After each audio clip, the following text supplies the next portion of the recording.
নমস্কার নমস্কার নমস্কার নমস্কার নমস্কার নমস্কার নমস্কার নমস্কার নমস্কার নমস্কার নমস্কার নমস্কার নমস্কার নমস্কার আপনাদের সবাইকে সবাইকে সবাইকে নমস্কার, সবাইকে অজস্র অজস্র শুভ কামনা, সবাইকে স্বাগত জানাচ্ছি আজকের এই শরণাগত অনুষ্ঠানে এবং সবাইকে সবাইকে শুভ সকাল। আমি আপনাদের সৌমিত্র বসু কথা বলা শুরু করছি 92.7 বিগ এফএম এ শরণাগত অনুষ্ঠানে।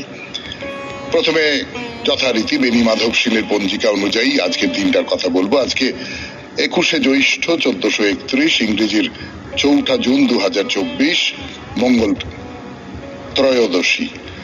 সূর্যোদয়ের সময় ভোর 4:56, সূর্যাস্তের সময় সন্ধে 6:16। নক্ষত্র ভরণী, জন্মে মেষ রাশি, ক্ষত্রিয় বর্ণ, মতান্তরে বৈশ্য বর্ণ, নরগণ। রাত্রি 10:03 গতে রাক্ষসগণ, রাত্রি 3:49 গতে বৃষ রাশি, বৈশ্য বর্ণ, মতান্তরে শূদ্র বর্ণ। আমাদের হোয়াটসঅ্যাপে চিঠি পাঠাবার নাম্বার 9831922927। চিঠির গোড়ায় অতি অবশ্যই অবশ্যই অবশ্যই SG এই কথা কটি লিখতে হবে। এ কথা আপনারা সবাই জানেন, কিন্তু এমনটা তো হতে পারে হয় যে নতুন কেউ শুনছেন, তাদের জন্য এইসব কথাগুলো বলা।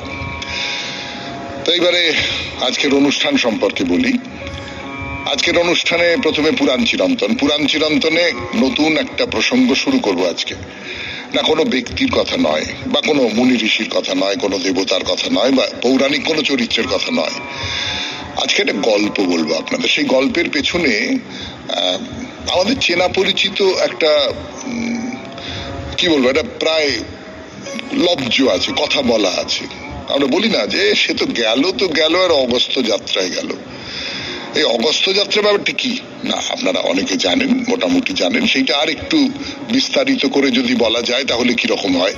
তো এই অগস্ত্য যাত্রা নিয়ে কথা শুরু করব আজকে। তারপর চলে যাব স্বামী বিবেকানন্দের রচনা থেকে পাঠ, সেখানেও গল্প, বিল্বমঙ্গলের গল্প। বিল্বমঙ্গলের গল্প ঠাকুরের খুব প্রিয় ছিল। গিরিশচন্দ্র ঘোষ বিল্বমঙ্গল নিয়ে, তার গল্প নিয়ে নাটক লিখেছেন, সেটা খুব বিখ্যাত নাটক। আমাদের এই সময়কার একজন খুব প্রথিতযশা নাটককার উজ্জ্বল চট্টোপাধ্যায়, তিনি বিল্বমঙ্গলের ওই যে গিরিশচন্দ্রের যে নাটকটি, সেইটিকে বেশ খানিকটা আধুনিক করে নিজের মতন করে নিয়ে সাজিয়ে করেছেন। সেটা এখনো পর্যন্ত অভিনয় হয় মাঝে মধ্যে। ফলে বিল্বমঙ্গলের গল্প সেটা স্বামী বিবেকানন্দই বলছেন, তার বয়ানেই, তার ভাষাতেই আমি শোনাবো আপনাদের। তারপরে তো কথামৃত থেকে পাঠ, চিঠিপত্র এবং শেষে বাইরে দূরে। 92.7 বিগ এফএম এ শরণাগত আমি আপনাদের সৌমিত্র বসু।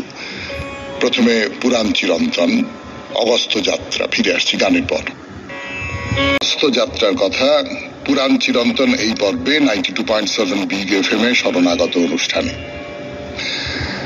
অগস্ত্য যাত্রার সঙ্গে অগস্ত্যর তো একটা সম্পর্ক আছে, বলা বাহুল্য, সে তো বলে দেবার দরকার করে না। নারদ মুনির একটা সম্পর্ক আছে, সেইটা দিয়েই শুরু করি। এখন নারদ মুনি, তার কথা আপনারা সকলে জানেন। নারদ মুনির সম্পর্কে একটা ধারণা আছে যে খুব কুচুটে ধরনের একজন মুনি, ঝগড়া টগড়া বাজিয়ে দেওয়ার চেষ্টা করেন, কিন্তু তিনি কিন্তু সৃষ্টিকর্তা ব্রহ্মার মানসপুত্র। দেবতাদের মধ্যে তিনি ঋষিতুল্য ছিলেন বলেই সবার কাছে তিনি দেবর্ষি। তো ওই যেটা বলছিলাম, এর কথা তাকে, তার কথা একে একটু বাড়িয়ে বাড়িয়ে বলে কান ভাঙানি দেওয়া যাকে বলে, এইসব করে একটু গন্ডগোল বাঁধলো। এতে তিনি ছিলেন ওস্তাদ। তার হাতে বীণা ছিল। এই বীণার নামটা বলি আপনাদের। বীণার নাম হচ্ছে মহতী। তো এক হাতে বীণা আর এক হাতে করতাল। তার বাহন হচ্ছে ঢেঁকি। ঢেঁকিতে চেপে স্বর্গ মর্ত পাতাল সমস্ত জায়গায় একেবারে অবাধে ঘুরে বেড়াতেন তিনি। তো গল্পটা বলি। কোন একদিন আকাশপথে ঢেঁকি চেপে যেতে যেতে নারদ বিন্ধ্য পর্বতকে দেখলেন। বিন্ধ্য পর্বত আপনারা জানেন যে ভারতের ঠিক মাঝখানে, মানে উত্তর ভারত আর দক্ষিণ ভারতের মধ্যে যে সীমারেখাটা, বেড়াটা, সেইটা তৈরি করে দিয়েছে এই বিন্ধ্য পর্বত। একটা বিরাট একটা পাহাড়, গর্ভদত্ত ভঙ্গিতে দাঁড়িয়ে, আর খুব সুন্দর, অপূর্ব সুন্দর। তো বিন্দুকে দেখে নারদের একটু মজা করবার ইচ্ছে হলো। তিনি বিন্ধুকে গিয়ে বললেন যে কি খবর, সব ভালো তো? তো বিন্ধু তো প্রণাম টনাম করে বললো যে হ্যাঁ সব ঠিকঠাক আছে। আপনি যাচ্ছেন কোথায়? এই একটু দক্ষিণে যাব, তাড়া আছে। এদিকে তো আবার সূর্যদেবও এগিয়ে আসছেন। হ্যাঁ ঠিকই তো, সূর্যদেবের তো আসার সময় হলো, রাত্রির বেলা। তো নারদ বলছেন যে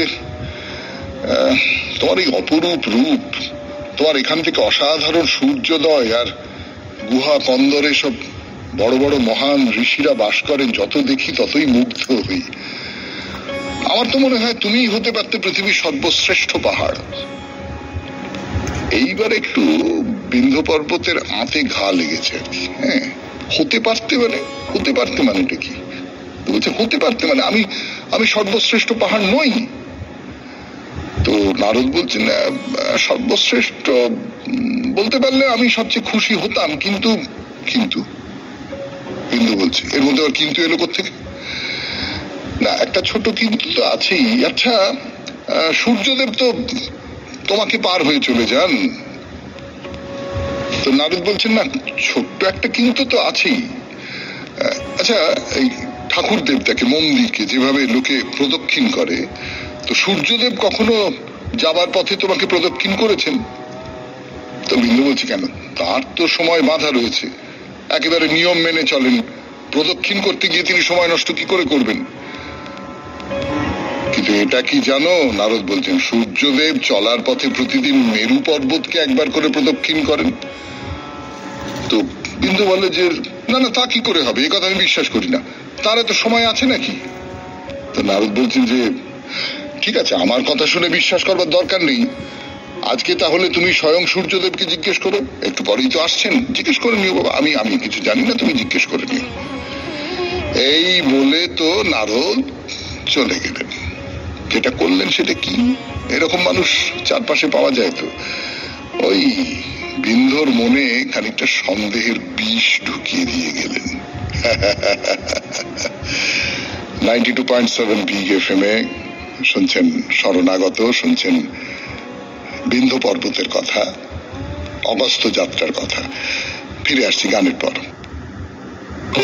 যা বলছিলাম, আপনাদের নারদের কাজ হয়ে গেছে। 92.7 বিগ এফএম এ শরণাগত অনুষ্ঠানে পুরাণ চিরন্তন। বিন্ধুর মনে বেশ সন্দেহের বীজ টিজ ঢুকে গেছে। তো একটু পরে সূর্য বিন্ধুর কাছে চলে এসেছেন। তা বিন্ধু নমস্কার করে বলল, কি খবর সূর্যদেব, আজ যে দেখি বড্ড তাড়া? তা সূর্য বলছেন, আমার তো ভাই রোজই একই রকম তাড়া থাকে, জানাই তো আমার সবকিছু সময়ের সঙ্গে বাঁধা। আমার কি কোনো স্বাধীনতা আছে, না সময় আছে তোমাদের সঙ্গে দুদণ্ড গল্প করার মতো? তো বিন্দু বলছে, হ্যাঁ সে তো বলেছেন সারাক্ষণ ছুটেই বেড়ান। আচ্ছা একটা কথা বলুন তো, আপনি সারাদিন ধরে এই যে যান, আপনার যাত্রাপথটা কেমন? তো সূর্য বলছেন, আজকে হঠাৎ এরকম প্রশ্ন করছো কেন? না, এমনি জানতে ইচ্ছে করলো, মাঝে মাঝে জিজ্ঞেস করবো ভাবি ভুলে যাই।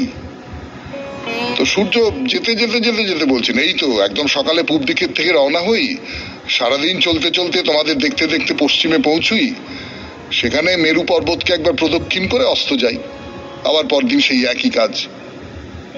রোজ মেরু পর্বতকে প্রদক্ষিণ করেন কেন? না, আসলে মেরু পর্বত আকারে এত বড় যে তার উপর দিয়ে যাওয়া খুব কঠিন, আর সেখানে তো স্বয়ং ব্রহ্মা থাকেন, তাই একবার প্রদক্ষিণ করতেই হয়। সব দেবতা মিলে এটাই নিয়ম বেঁধে দিয়েছে আমার জন্য। এই তো বিন্দু বলল, না তাহলে তো নারদ ঠিক কথা বলেছে। বলছে, কত বড় মেরু পর্বত? আমার চেয়েও বড়।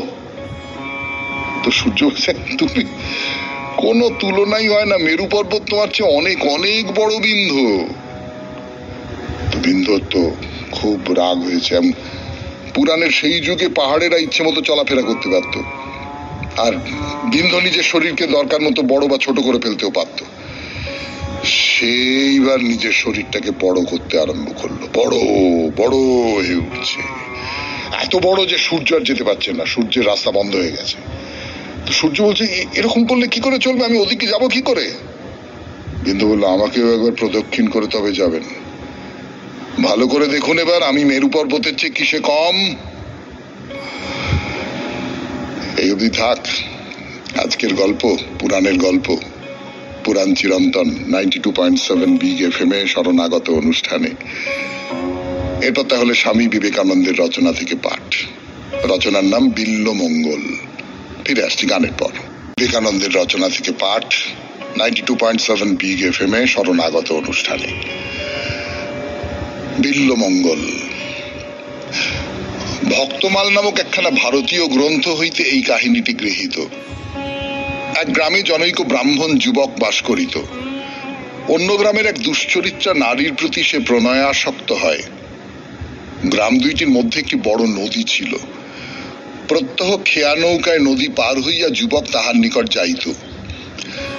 একদিন যুবককে পিতৃ শ্রাদ্ধাদির কার্যে নিযুক্ত থাকিতে হয়, এই জন্য ঐকান্তিক ব্যাকুলতা সত্ত্বেও সেদিন সে মেয়েটির কাছে যাইতে পারিল না।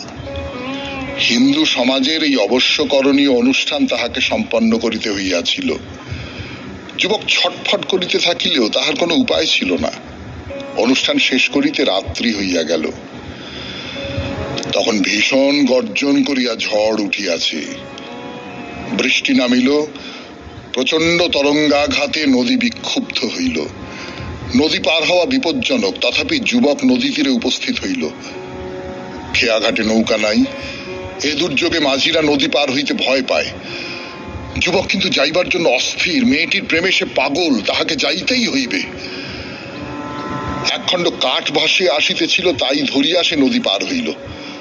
অপর তীরে পৌঁছিয়া কাষ্ঠখণ্ডটি টানিয়া উপরে উঠাইল এবং প্রণয়িনীর গৃহদ্বারে উপস্থিত হইল। গৃহদ্বার বন্ধ। যুবক দ্বারে করাঘাত করিলেও ঝড়ের প্রচন্ড শব্দে কেহই তাহা শুনিতে পাইল না। সুতরাং সে গৃহ প্রাচীরে চতুর্দিক ঘুরিয়া ঘুরিয়া অবশেষে যাহা দেখিতে পাইল, সেটিকেই প্রাচীর লম্বিত রজ্জু বলিয়া মনে করিল। আহা, প্রিয়া আমার আরোহণের জন্য রজ্জু রাখিয়া দিয়াছে। মনে মনে এই বলিয়া যুবক সযত্নে সেটিকে ধরিল। সেই রজ্জুর সাহায্যে সে প্রাচীরে আরোহণ করিল এবং অপরদিকে পৌঁছিয়া পা ফসকাইয়া মাটিতে পড়িয়া গেল। একটা শব্দ শুনিয়া গৃহবাসীগণ জাগিয়া উঠিল। ঘরের বাহিরে আসিয়া মেয়েটি যুবককে মূর্ছিত অবস্থায় দেখিতে পাইল এবং তাহার চৈতন্য সম্পাদন করিল। যুবকের দেহ হইতে একটা উৎকট দুর্গন্ধ পাইয়া তাহাকে জিজ্ঞাসা করিল, ব্যাপার কি? তোমার গায়ে এমন দুর্গন্ধ কেন? কি করে আঙিনার ভেতরে এলে? যুবক উত্তর করিল, কেন, আমার প্রেমিকা কি প্রাচীরে একটা দড়ি ঝুলিয়ে রাখেনি? স্ত্রীলোকটি হাসিয়া বলিল, প্রেমিকা আবার কি? অর্থোপার্জনই আমাদের উদ্দেশ্য। তুমি কি মনে করো আমি তোমার জন্য দড়ি ঝুলিয়ে রেখেছিলাম? কি উপায় তুমি নদী পার হলে? কেন, একটি কাষ্ঠখণ্ড ধরেছিলাম। মেয়েটি বলিল, চলো একবার দেখে আসি। দড়িটি কি, কাষ্ঠখণ্ডটি কি আপনারা জানেন, তবু সে কথা জানাবেন স্বামী বিবেকানন্দ আগামীকাল 92.7 বিগ FM শরণাগত অনুষ্ঠানে। তার লেখা থেকে পড়ে শোনাবো আপনাদের। আপাতত গানের পর কথামৃত। আমি আছি আপনাদের সঙ্গে, আপনাদের সৌমিত্র বসু। এবারে কথামৃত থেকে পাঠ 92.7 বিগ FM শরণাগত অনুষ্ঠানে। ঠাকুর হাত ভেঙে গেছে, কষ্ট পাচ্ছেন, অস্থির হয়ে উঠছেন। তাই নিয়ে যে সমস্ত কথাগুলো বলছেন, যে সমস্ত অমৃতময় বাণী মণিমুক্তর মতন আমাদের চারপাশে ছড়িয়ে পড়ছে, মাস্টারমশাই লিখে রেখেছিলেন বলেই তো সেই রকম কিছু কিছু কথা শোনাই আপনাদের। যেমন ঠাকুর বলছেন যে কেন আমি অসুস্থ হলে অধৈর্য হই, বলে নিজেই উত্তর দিচ্ছেন। বলছেন, আমাকে বালকের স্বভাবে রেখেছে, বালকের সব নির্ভর মায়ের উপর। এই বাচ্চাদের আপনারা সকলেই জানেন, বাচ্চাদের ধরন ধারণের মধ্যে তুমি ঠিক করে দাও, তুমি ভালো করে দাও, মানে তুমি সব করো, তুমি ইচ্ছে করলেই সব পারো, আমার মা সব জানে, আমার মা এইসব করে দেবে। মানে এই যে কষ্ট, যে কোনো রকমের কষ্ট, যে কোনো রকমের কিছু, সেই কষ্টটা নানান ধরনের কষ্ট হতে পারে। যেমন ঠাকুর কি বলছেন, দাসীর ছেলে বাবুর ছেলের সঙ্গে কোদল করতে করতে বলে, আমি মাকে বলে দেবো। তার মাথার মধ্যে তো এইটা নেই যে আমার মা দাসী, আর যার সঙ্গে আমি ঝগড়া করছি তার মা হচ্ছে এই বাড়ির মালকিন, এই বাড়ির গিন্নি। আমার মাকে বললে কোনো লাভ হবে না। কিন্তু এটা তো তার বোধে নেই, মা হচ্ছে সবচেয়ে বড়, তার কাছে সবচেয়ে বড়।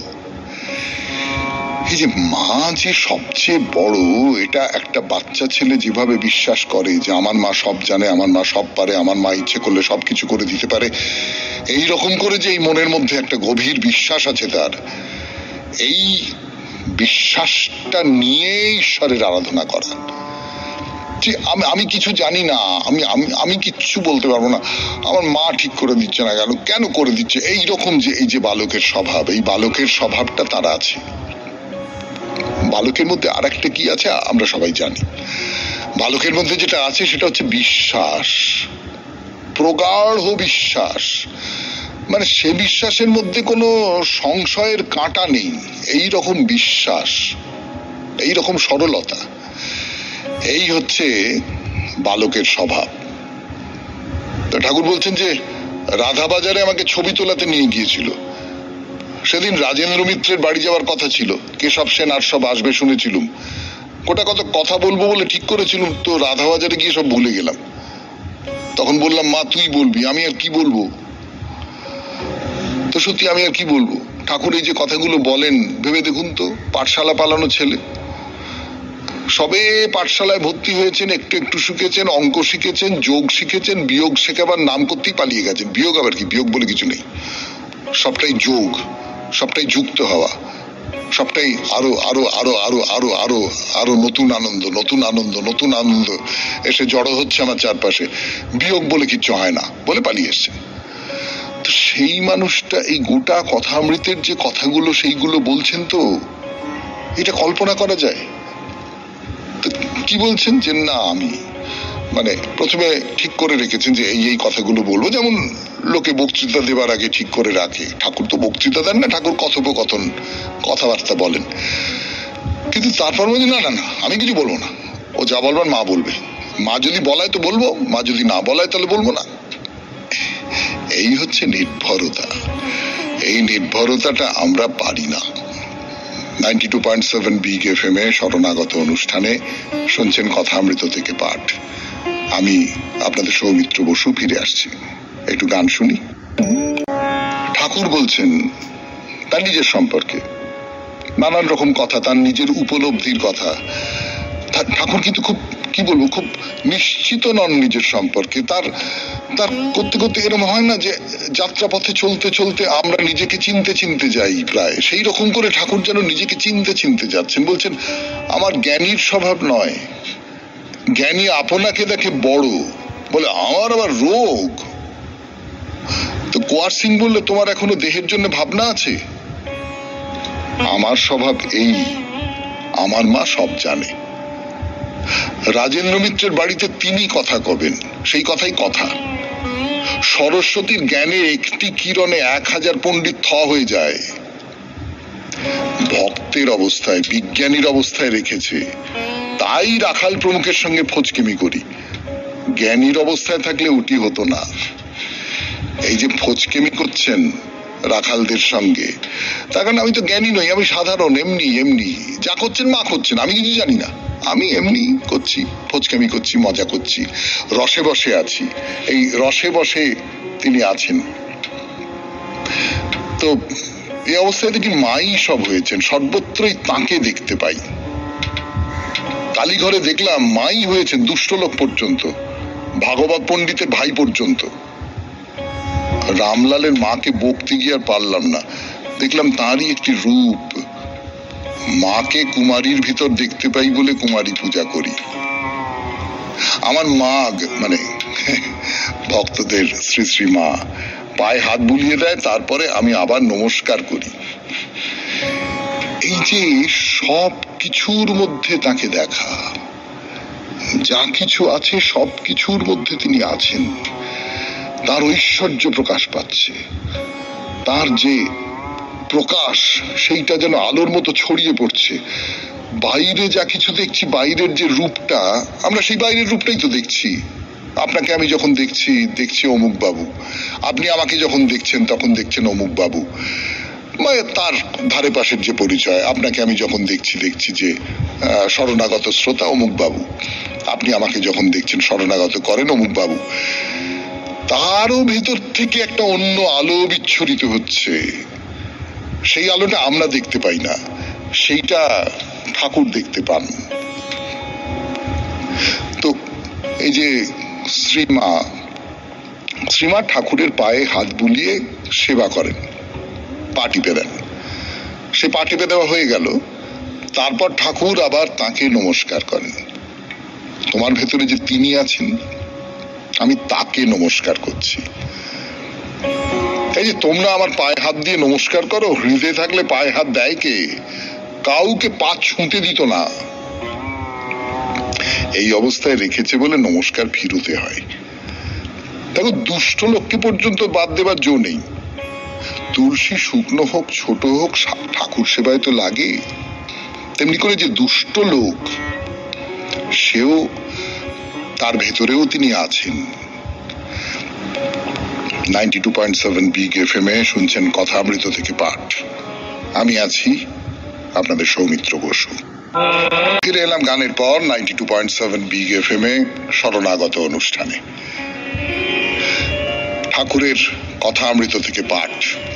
একটা খবর শোনাই আপনাদের, এটা হয়তো আমাদের অনেকেরই জানা নেই, সেটা শোনাই। সেটা হচ্ছে নরেন্দ্রর, মানে পরে যিনি স্বামী বিবেকানন্দ হবেন, সেই নরেন্দ্রর সঙ্গে একটা বিয়ের সম্বন্ধ হচ্ছে। হ্যাঁ, তো রাম আছেন, রাম বলছেন আর মিত্রের মেয়ের সঙ্গে নরেন্দ্র সম্বন্ধ হচ্ছে, অনেক টাকা দেবে বলেছে। টাকা মানে পণ, বরকে পণ দেয়, তো সেই পণ অনেক টাকা দেবে। নরেন্দ্রের তখন বাড়ির অবস্থা খুব খারাপ। তো ঠাকুর খুব হাসতে হাসতে বলছেন, ওই রকম একটা দলপতি হয়ে যেতে পারে, ও যেদিকে যাবে সেই দিকেই একটা কিছু বড় হয়ে দাঁড়াবে বলে এই কথাটা আর খুব বেশি তুললেন না। এখানে দুটো কথা বলি। যখন কোনো ভক্ত হয়ে আসে কেউ, যখন কোনো অনুরাগী হয়ে অনুগামী হয়ে আসে কেউ, ঠাকুর তার মধ্যে ভালো লক্ষণ দেখতে পান, তখন তাকে জিজ্ঞেস করেন যে আচ্ছা বিয়ে করেছো? সে যদি বলে হ্যাঁ, তাহলে ঠাকুর বলেন যা, বিয়ে করে ফেলেছো, সন্তান হয়েছে? হ্যাঁ। ও যা। অর্থাৎ এই বিয়ে, সন্তান, এসব ব্যাপারে ঠাকুর খুব উদ্বিগ্ন, মানে এগুলো না হওয়াই ভালো, এইরকম একটা ভাবেন তো যাদের সুলক্ষণ আছে তাদের ক্ষেত্রে। নরেনের বিয়ের কথায় কিন্তু তিনি হো হো হো করে খুব হাসছেন, মজা করছেন, ও যেদিকে যাবে সেদিকেই একটা কিছু বড় হয়ে দাঁড়াবে, দলপতি হবে, এই সব কথাবার্তা বলছেন। কিন্তু আর একটা কথাও খেয়াল করবেন, ঠাকুর এই আলোচনাটাকে বেশি দূর এগোতে দিলেন না। আমরা কি করি, একটা বিয়ের সম্বন্ধ হচ্ছে, তো সেইটা নিয়ে পাঁচটা কথা গড়াতে যায়, সাংসারিক কথা। ঠাকুর সাংসারিক কথা পছন্দ করেন না। তার বাইরেও ঠাকুর তো জানেন এ বিয়েটা হবে না। তিনি তো অন্তর্যামী, তিনি তো বুঝতে পারেন নরেন শেষ পর্যন্ত কোন জায়গায় গিয়ে পৌঁছবে, কি কাজ তার উপর অর্পণ করেছেন জগন্মাতা, সেটা তো ঠাকুর খুব ভালো করে জানেন। তাহলে ঠাকুর এই আলোচনাটাকে এগোতে দেবেন কেন? উনি একটা হালকা রসিকতা করলেন, মজা করলেন, করে প্রসঙ্গটাকে বাদ দিয়ে দিলেন। বললেন আচ্ছা, অসুখ হলে আমি এত অধৈর্য হই কেন? একবার একে জিজ্ঞেস করি কিসে ভালো হবে, একবার ওকে জিজ্ঞেস করি। কি যেন হয় সকলকেই বিশ্বাস করতে হয়, না হলে কাউকে বিশ্বাস করতে নেই। তিনি ডাক্তার কবিরাজ হয়েছেন, তাই সকল চিকিৎসককেই বিশ্বাস করতে হয়, মানুষ মনে করলে বিশ্বাস হয় না। এইটা একটা খুব দামি কথা। হয় সকলকেই বিশ্বাস করতে হয়, নয়তো কাউকে বিশ্বাস করা যায় না। আপনারা আমাকে বিশ্বাস করেন, আপনাদের ভেতরে কোথাও একটা কোনো দিক থেকে একটা কাঁটা থেকে যাওয়ার কথা না। লোকটা বলে এরকম সব বড় বড় কথা, আসলে হয়তো খুব বদমাইশ। এই সম্পূর্ণ বিশ্বাস যে করতে পারে সে তরে গেল, আর যে করতে পারে না সে আটকে গেল। আজকের মতো শেষ হলো কথামৃত থেকে পাঠ। এরপর আপনাদের চিঠিপত্র। ফিরে আসছি একটু গান শুনে নেওয়ার পরে। গানের পর ফিরে এলাম 92.7 বিগ এফএম এ শরণাগত অনুষ্ঠানে। এইবার চিঠি পড়া।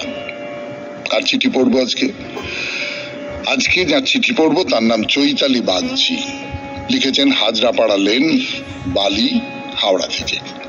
পড়া যাক চৈতালি দেবীর চিঠি। প্রথমেই আপনাকে জানাই সশ্রদ্ধ প্রণাম। বিগ এফএম এর সকল কলাকুশলীদের জানাই আন্তরিক অভিনন্দন। একদিন আনমনে পথ চলছিলাম, কখন যে এক পথিক পাশে পাশে হাঁটছেন খেয়াল করিনি। কত দূর যাবেন দিদি? কটমট করে তাকালাম। আমি রয়েছে এক চিন্তায়, আর ইনি খেজুরে আলাপের সময় পেলেন না। মুখ না তুলেই বললাম, আপনাকে তো ঠিক চিনলাম না। সাদা ধবধবে পাঞ্জাবি আর পাজামা, কাঁধে ঝোলা ব্যাগ, চোখে কালো চশমা। মুখটা চেনা লাগলেও মনে করতে পারলাম না। মুখে কপট একটা হাসি দিয়ে বললাম, একটু হাঁটছি। ভদ্রলোক যেন নাছোড় বান্দা আমার পিছু পিছু চলেছেন। আচ্ছা, জ্বালায় পড়লাম তো। সংসারের জ্বালা থেকে বেরিয়ে একটু যে নিজের মতো হাঁটবো তার উপায় নেই। জানেন, এই রাস্তায় আমার বহুজনের সঙ্গে আলাপ পরিচয়। আসলে একা মানুষ তো, তাই কথা বলতে ভালোবাসি। কি করে বোঝাই যে এখন একদম কথা বলতে ভালো লাগছে না? শুনুন, আপনার কি হাঁটতে অসুবিধে হচ্ছে? কেন বলুন তো? দেখছি কেমন যেন টলমল করছেন, মনে হচ্ছে ব্যালেন্স পাচ্ছেন না। ভেতর থেকে একটা দলা পাকানো কষ্ট বেরিয়ে আসতে চাইছে। অনেক কষ্টে তাকে দমন করে বললাম, এটাই আমার অসুবিধে, কিন্তু বাড়ির কাউকে বোঝাতে পারিনি। সবাই ভাবে সংসারের দায় এড়ানোর জন্য এমন বলছি। তিনি তখন অনেক উপদেশ দিলেন, একজন ডাক্তারের ঠিকানা দিলেন, নিজের ফোন নাম্বার দিলেন। মুহূর্তে এরকম একজন বন্ধুকে পেয়ে মনে হলো এতদিন যাদের সঙ্গে আষ্টে পৃষ্ঠে জড়িয়ে আছি তারা আমাকে বুঝলো না, আর ইনি এক নিমেষেই বুঝে ফেললেন। পৃথিবীতে এইরকমই হয়। পর কখন যে আপন হয়ে ওঠে পথে যেতে যেতে তা বোঝাই যায় না। চোখের জল গোপন করে পালিয়ে এলাম। ধন্যবাদ ইতি চৈতালি বাগচি, হাজরাপাড়া লেন, বালি, হাওড়া। খুব সুন্দর চিঠি, এবং প্রায় প্রতীকী চিঠি বলা যায় আর কি। যে পথে যেতে যেতে এরকম হঠাৎ করে কারোর সঙ্গে দেখা হয়ে যায়, তাকে প্রথমটা চিনতে পারি না, তারপরে মনে হয় যে এই মানুষটি আমার যথার্থ পথের বন্ধু। এমনটা তো মনে হয় আমাদের। এই জীবনটা আশ্চর্য, এই কারণেই আশ্চর্য। কখন কোথা থেকে কার সঙ্গে যে সম্পর্ক তৈরি হয়ে যাবে এ বলা খুব মুশকিল। আবার কখন যে রক্তের সম্পর্ক আলাদা হয়ে যাবে, বিচ্ছিন্ন হয়ে যাবে, সেটাও বলা খুব মুশকিল। অনেক ধন্যবাদ চৈতালি দেবী। এরপর তাহলে বাইরে দূরে 92.7 বিগ FM এ শুনছেন শরণাগত। আমি আছি আপনাদের সৌমিত্র বসু। গতদিন 92.7 বিগ FM এ শরণাগত অনুষ্ঠানে যে গল্পটা বলে শেষ করেছিলাম বাইরে দূরে, গল্পটার কথা মনে আছে? সেই যে লোকের বাড়িতে নটে শাক দেখে মা লোভ করলেন, হ্যাঁ? মনে পড়ছে? আচ্ছা, এটা একেবারে মানুষের গল্প না? মানুষের গল্প না। গল্পটা সত্যি না মিথ্যে এটা নিয়ে বিচার করবার ক্ষমতা তো আমার নেই। আমি শুধু এইটুকু বলতে চাই যে এই দেবীকে মানুষ একেবারে মানবী রূপে দেখতে চেয়েছে, আর 5 জনের মতন। আপনার আমার ঘরের মা, দিদি, পিসি, এদের মতন করে।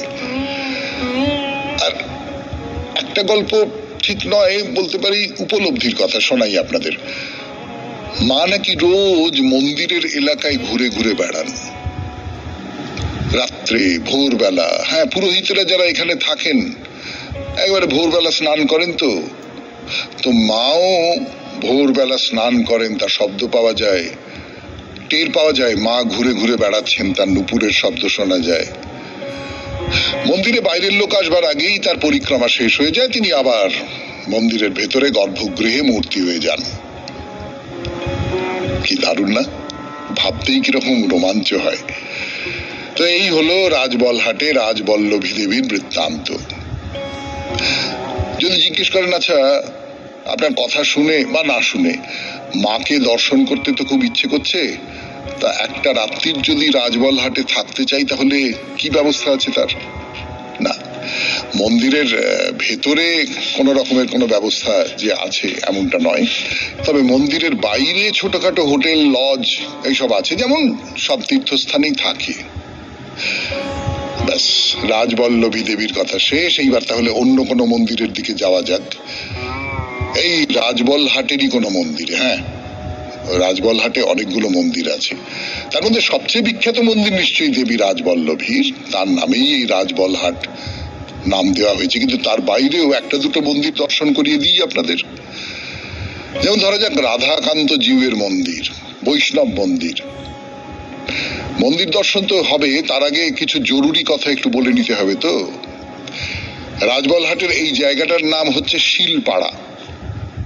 আসলে শিলেরা এখানকার খুব সম্পন্ন মানুষ, খুব প্রতিপত্তিশালী মানুষ, তারাই তৈরি করিয়ে দিয়েছিলেন এই রাধাকান্ত জিউয়ের মন্দির। আবার পাশাপাশি আর একটা মন্দিরের কথাও বলবো, দুটো খুব গায়ে গায়ে লাগানো কিন্তু দুটো আলাদা পরিবারের তৈরি করা মন্দির। সেই অন্য মন্দিরের কথা বলবার জন্য ফিরে আসছি গানের পর 92.7 বিগ এফএম এ শরণাগত অনুষ্ঠানে। ওই শিলেদের তৈরি করা যে মন্দির, তার বাইরে আর একটা মন্দিরের কথা, সেটা বৈষ্ণব মন্দির, রাধাকৃষ্ণের মন্দির। এই রাজবলহাটের ঘটকেরা মিলেও কিন্তু একটা মন্দির তৈরি করে দিয়েছিলেন। তা আগে শিলেদের কথা বলি। শিলেদের যে মন্দিরটি, তার নাম হচ্ছে শ্রীধর দামোদর মন্দির। এই শীল বংশের যিনি প্রতিষ্ঠাতা, তার নাম লম্বোদর শীল। তিনি এই শ্রীধর দামোদর মন্দিরটি প্রতিষ্ঠা করেছিলেন। ছোট মন্দির, এমনিতে বাংলার যে নিজস্ব আটচালা, সেই আটচালা রীতির মন্দির।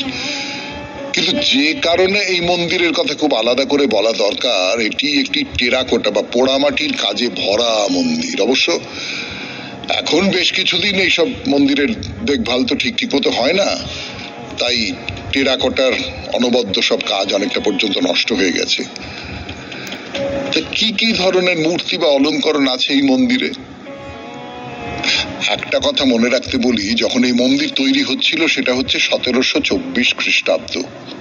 আরে এই তাই তো, বলতে গিয়ে খেয়াল হলো, শিলেদের স্থাপিত এই শ্রীধর দামোদরের মন্দিরের তো তাহলে 400 বছর পূর্ণ হয়ে গেল। হ্যাঁ, এটা হচ্ছে 2024, আর মন্দির তৈরি হয়েছে 1724।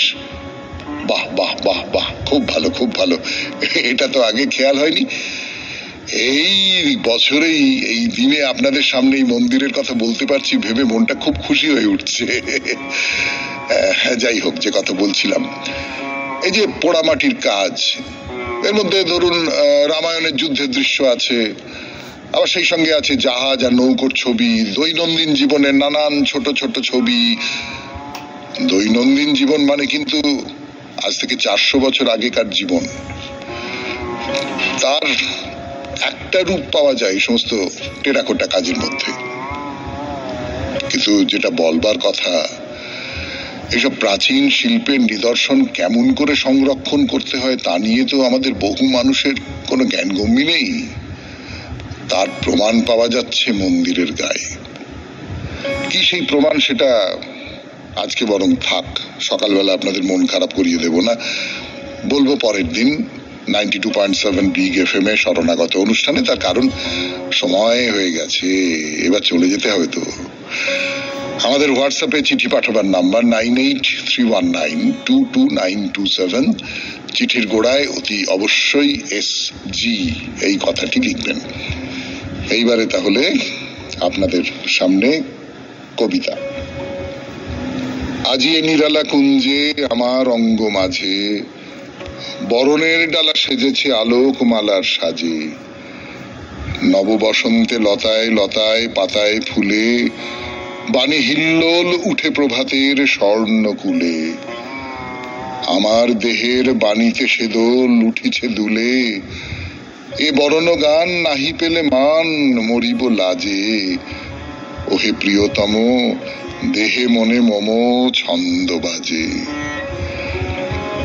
অর্ঘ্য তোমার আনিনি ভরিয়া বাহির হতে, ভেসে আসে পূজা পূর্ণ প্রাণের আপন স্রোতে। মোর তনুময় উছলে হৃদয় বাঁধন হারা, অধীরতা তারি মিলনে তোমারই হোক না সারা। ঘন যামিনীর আধারে যেমন জ্বলিছে তারা, দেখো ঘেরি মম প্রাণের চমক তেমনি রাজে। সচকিত আলো নেচে ওঠে মোর সকল কাজে। খুব ভালো থাকবেন, আনন্দে থাকবেন। নমস্কার।